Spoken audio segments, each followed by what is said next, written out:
Hola, hola, hola, ¿cómo están amigos? Bienvenidos a estos Inversiones del Sur y a partir de este momento, como cada domingo, en la pantalla de Canal 7 vamos a hablar de economía. Hoy muy lindo programa, tenemos talleres, tenemos capacitaciones que les vamos a estar contando en minutos nada más, pero quiero comenzar el programa del día de hoy con un gran economista en jefe del CREVA, el Centro Regional de Estudios Económicos de aquí de Bahía Blanca. Estamos hablando con el señor Jerónimo Echeverri. ¿Cómo estás, Jerónimo? Bienvenido. Buen día, gracias por la invitación, Mariano. No, gracias a vos por venir a compartir, Jerónimo. Entiendo que han sacado el último informe, tiene que ver con precios, variabilidad de precios, y hay algunas cosas particulares que creo que vale la pena mencionar, que son llamativas. Hay en un periodo inflacionario donde la inflación realmente está subiendo, no bajando, vemos que hay productos que bajan. Tal vez algunos tienen que ver con la estacionalidad, esto es clásico y es lógico, pero la carne, por ejemplo, ¿por qué baja la carne? Sí, a ver, en términos generales, hacer un comentario, la inflación es un promedio de muchos precios, una canasta inmensa que nosotros medimos semana a semana. Y tenemos algunos productos que algunas semanas se comportan, digamos, a la baja, y obviamente eso no implica que todos los productos estén bajando, sino que hay algunos que bajan. Claro. En este caso puntual vos me mencionás, si no me equivoco, es por la tercera semana de abril, que es una publicación que hicimos hace poco en nuestras redes, y que veíamos el precio promedio de la carne vacuna bajando un 1,2%. ¿Tiene que ver con la entrada de Liniers, con algo particular? No, por la tiene que ver también de que que la carne subió mucho en los últimos meses, y en algunos momentos las carnicerías o los supermercados empiezan a hacer descuentos. Se ve resentida la venta y exactamente, baja. Exactamente. Pero bueno, como te mencionaba, esto es una cuestión que esconden las estadísticas, que la inflación es un promedio, hay precios que van a la baja y a la alza, y en tasas que difieren a la del promedio general. Pero bueno, eso tiene que ver con la medición de abril que hicimos. Nosotros sacamos el informe de marzo hace unas semanas, que nos arrojó que la inflación estuvo un 2,9% en el mes de marzo, que posiblemente...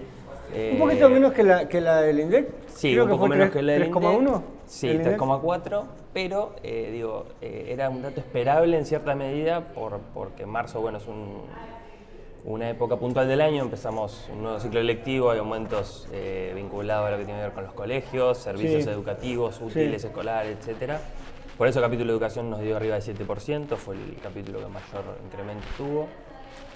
Y también una cuestión relacionada con incremento de tarifas de servicios públicos, que continúa su curso, digamos, este nuevo régimen de segmentación tarifaria hizo que las tarifas se incrementasen tanto en luz como en gas.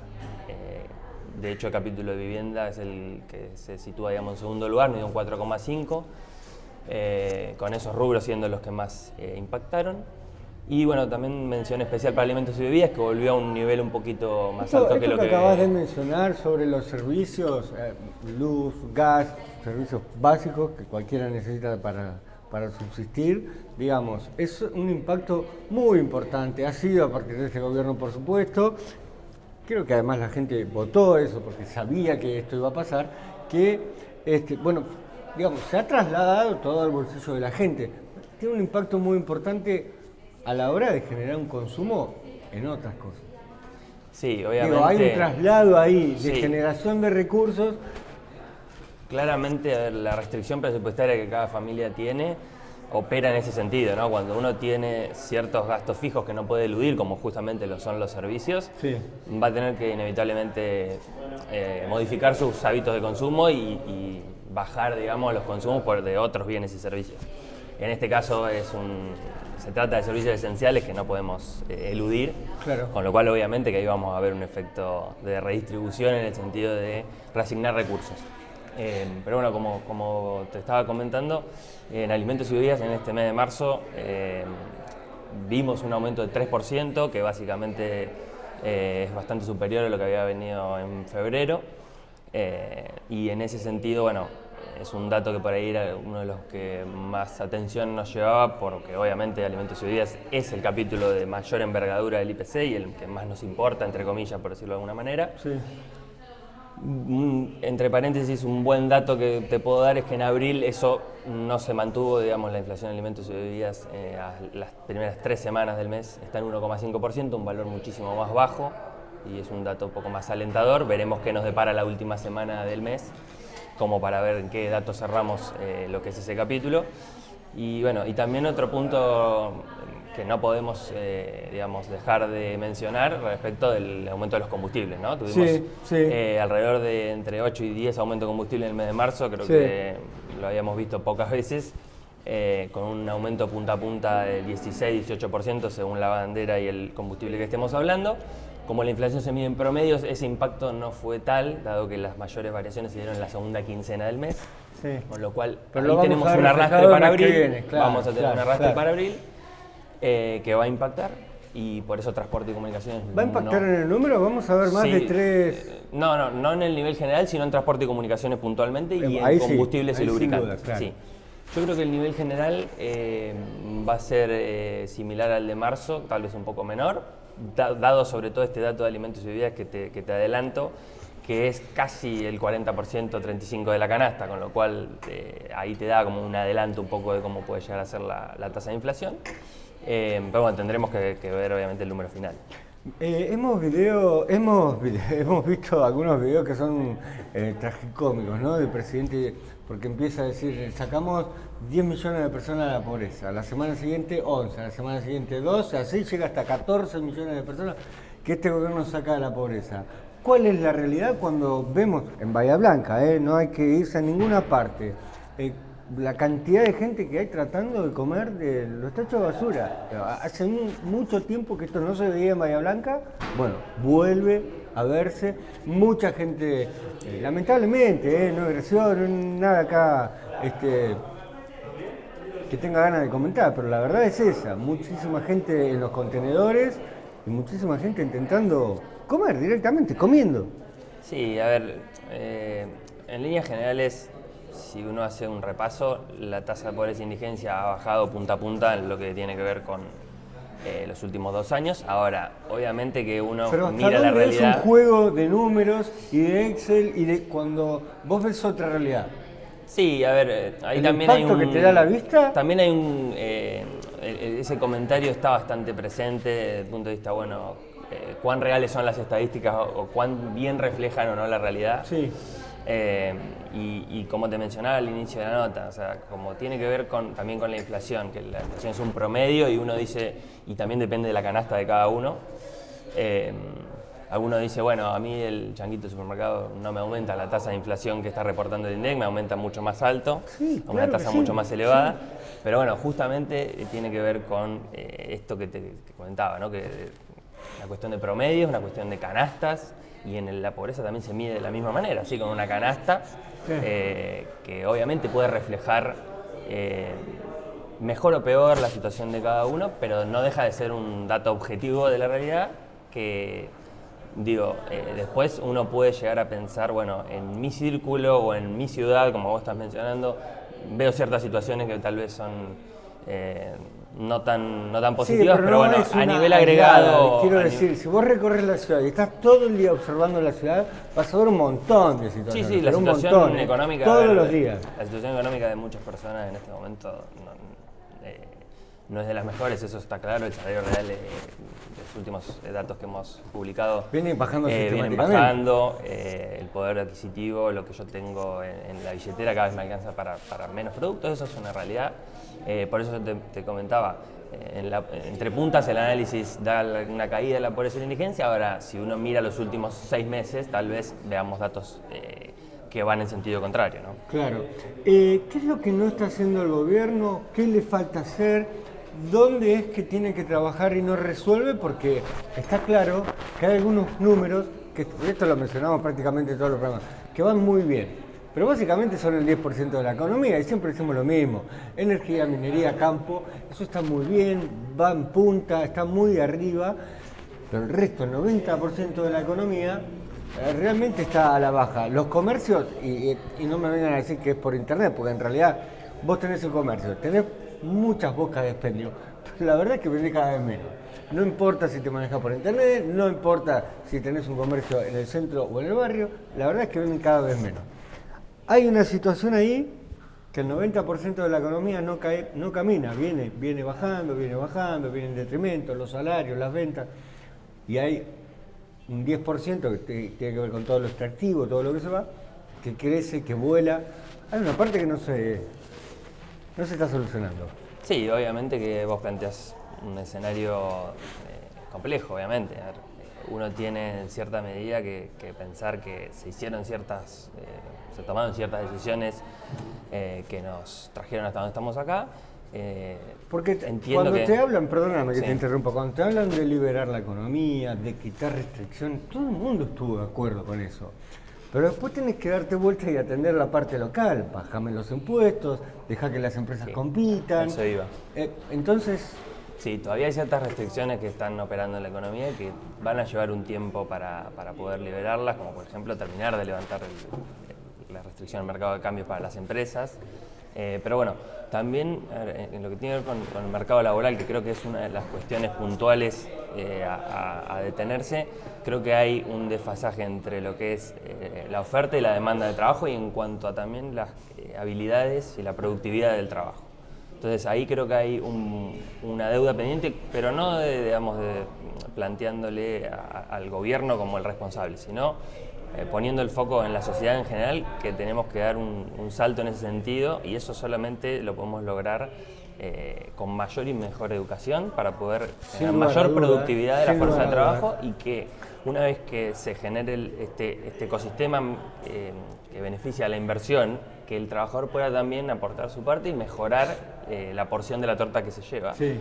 Para mejorar su situación. Y eso son políticas de mediano y largo plazo. No se logran de un día para el otro. Lugar a dudas, el capital humano que llamamos los economistas no se construye de un día para el otro. No es como algo que uno lo hace del día a la mañana. Entonces tenemos que pensar que ahí tenemos un desafío importante de mediano y largo plazo para mejorar la situación. ¿Qué posibilidades reales tiene de cambiarlo cuando en realidad para mantener el déficit fiscal cero o el equilibrio en la balanza no paga PAMI, no paga las universidades, o por lo menos atrasa todos esos pagos para que le vaya dando el numerito?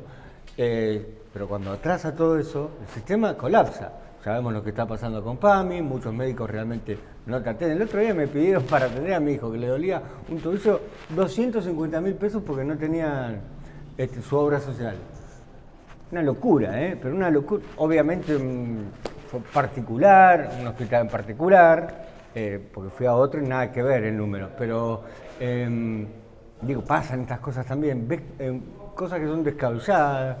Sí, claramente, a ver, en ese sentido tenés una contradicción como vos lo planteás, pero bueno, yo creo que también este deterioro en lo que tiene que ver sobre todo en la calidad educativa, en las habilidades, es de más de larga data que los últimos años. Sí. Es un proceso un poquito más largo y que también, como es un proceso largo, va a llevar su tiempo a recomponer y escapa un poco de la coyuntura también de estos próximos meses y de las decisiones que se puedan tomar. Creo que es algo más lo veo cada vez más difícil y más lejano, porque cuando vos tenés la clase dirigente que tenés hoy en el Congreso, un tipo que se bajan de las tablas del teatro y van a hacer leyes, digo, es difícil. Es difícil que planteen una calidad en la educación y empezar a trabajar a largo plazo para cambiar la sociedad cuando vos tenés un Congreso que es un desastre, parece realmente. Sí, también es la representación que nosotros como ciudadanos es lo que votamos, elegimos, sí, claro. Es nuestra representante del pueblo, con lo cual ahí no podemos eximirnos de esa responsabilidad y decir, bueno, son parte de la sociedad también que la votó.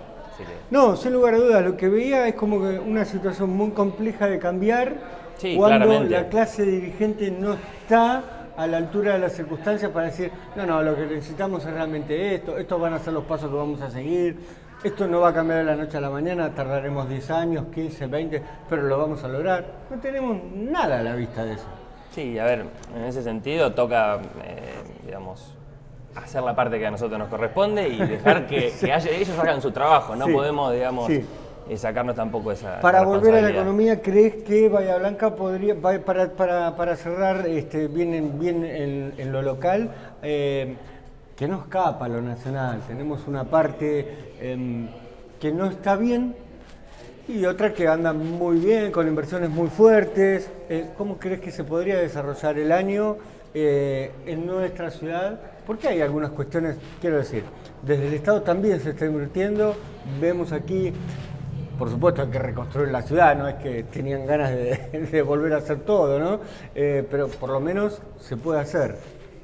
Sí, a ver, en Bahía puntualmente hay una dinámica, como vos mencionás, que en ciertos sectores tiene un buen desarrollo y en otras partes de la economía está un poco más aletargada. Sí. Yo creo que para hacer una conclusión, digamos, no muy extensa, creo que a medida que se pueda ir estabilizando un poco la inflación y aumentando un poquito los salarios reales, que es lo que venimos hablando, que están bastante castigados los últimos meses, se puede llegar a ver una reactivación lo que tiene que ver con el consumo y eso mejorar un poco la situación del comercio, creo que es lo que está más golpeado. La parte de la industria, como si bien conocemos, tiene realidades bastante disímiles, tenemos un polo petroquímico muy pujante y después tenemos otras actividades industriales que por ahí sufren un poco más la coyuntura, pero creo que ahí está la clave de la cuestión.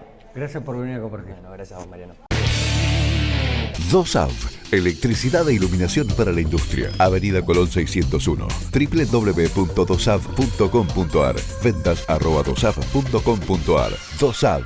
El Caucetif tenemos como propósito ser un actor relevante contra la informalidad del empleo en la Argentina. Soluciones integrales que potencian personas y organizaciones. Comunicate, elcaucete.com.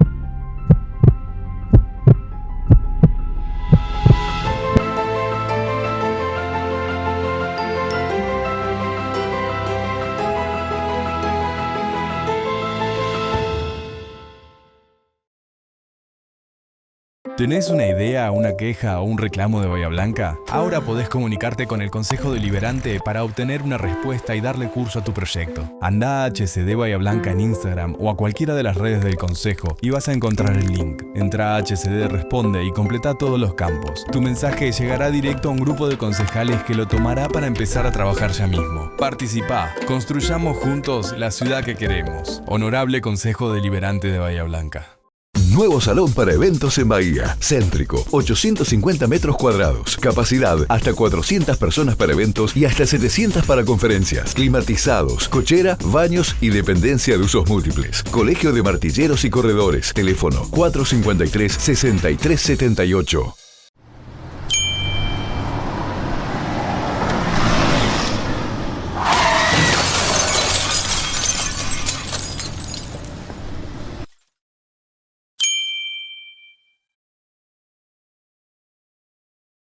No uses el celular mientras conducís. Elegí la vida. Un segundo de distracción puede cambiarlo todo. Es un mensaje del municipio de Bahía Blanca. En caso de incendio, llama al 911, camina en sentido contrario al viento y no te expongas al humo. Es un mensaje del municipio de Bahía Blanca. Seawhite, Sociedad Anónima. Somos una empresa local con amplia trayectoria que ofrece servicios de estibaje y descarga. Logística integral. Seawhite.com.ar. Somos un puerto efectivo, innovador y multipropósito, comprometidos con el cuidado del medio ambiente, la cultura y nuestra gente. Puerto de Bahía Blanca, conectado al mundo, unidos. Grupo Omega, desde 1998, en obras y servicios industriales. Ecuador 3570, Parque Industrial Bahía Blanca. www.grupo-omega.com.ar.